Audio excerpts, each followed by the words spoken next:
Historias tétricas. Mi tía tenía apenas 12 años cuando le tocó trabajar como empleada doméstica. Mi abuela era una mujer bastante complicada y obligaba a sus hijos a trabajar mientras ella se quedaba con el dinero. Cada cierto tiempo les conseguía empleo limpiando casas. Dejaba a mi tía allí desde temprano y, al final del día, regresaba para cobrar el pago. Un viernes la llevó a una casa de 2 pisos. Lo primero que le llamó la atención fue que estaba llena de cruces, imágenes de santos y todo tipo de objetos religiosos. Mientras terminaba de limpiar el patio, la dueña de la casa salió, le pagó antes de tiempo y le dijo con cierta preocupación: "Vete ya para tu casa, no quiero que te agarre la noche". Mi tía guardó el dinero, tomó sus cosas y emprendió el camino de regreso.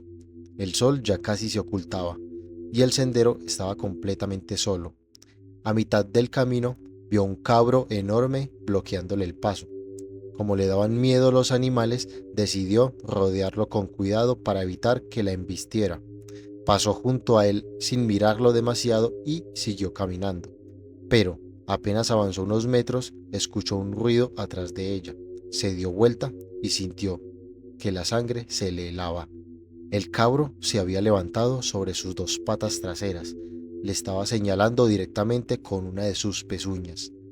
No esperó a ver qué pasaba después. Salió corriendo con todas sus fuerzas. Mientras corría, escuchaba el sonido de cascos golpeando justo el suelo detrás de ella, como si aquella cosa la estuviera persiguiendo.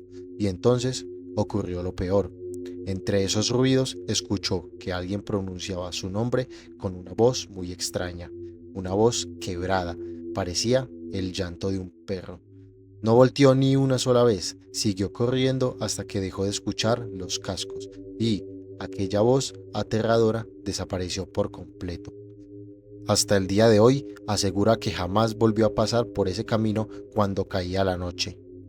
Cuéntame, ¿te ha pasado algo similar? Nunca pensé que un Airbnb pudiera dar tanto miedo. El año pasado viajé con mi esposa a Ciudad de México y nos hospedamos en un Airbnb de Coyoacán. En las fotos se veía perfecto, un departamento colonial, antiguo y acogedor, pero apenas cruzamos la puerta sentí que algo no estaba bien.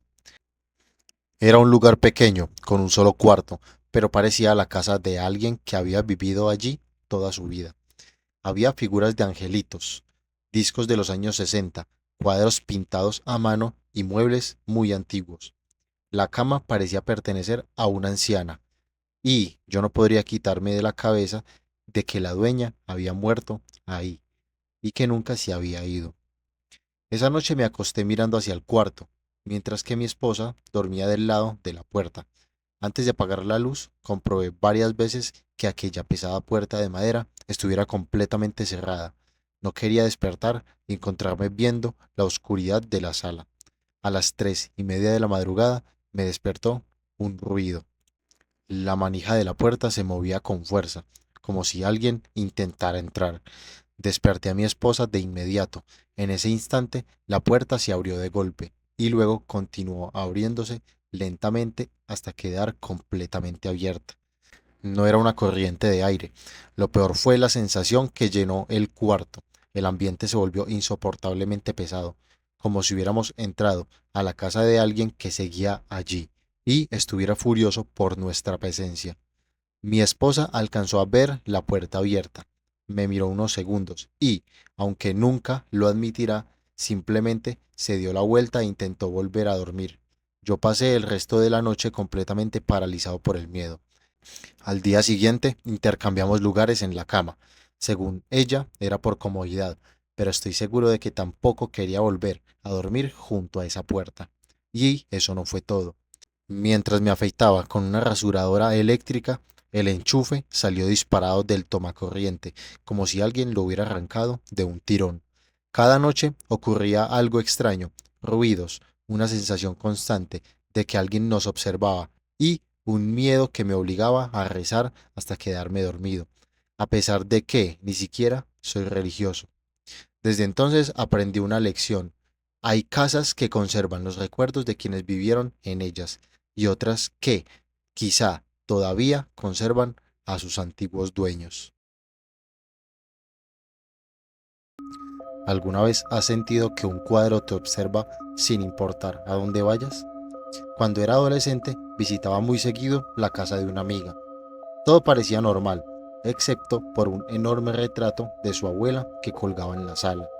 No sé cómo explicarlo, pero cada vez que pasaba frente a él tenía la sensación de que sus ojos me seguían. Caminara hacia donde caminara, aquella mirada nunca parecía apartarse de mí.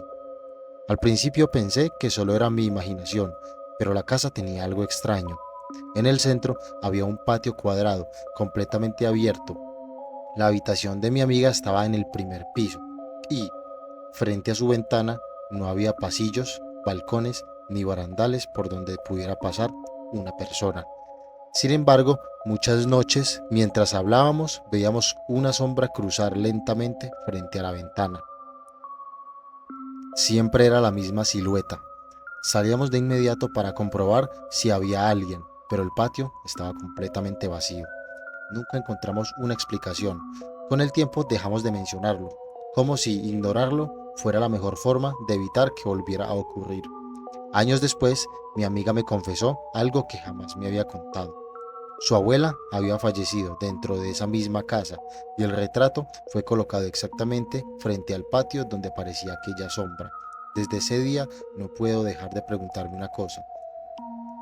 Si la sombra nunca tuvo un cuerpo, entonces, ¿por qué siempre parecía detenerse unos segundos frente a la ventana, como si estuviera observándonos a nosotros?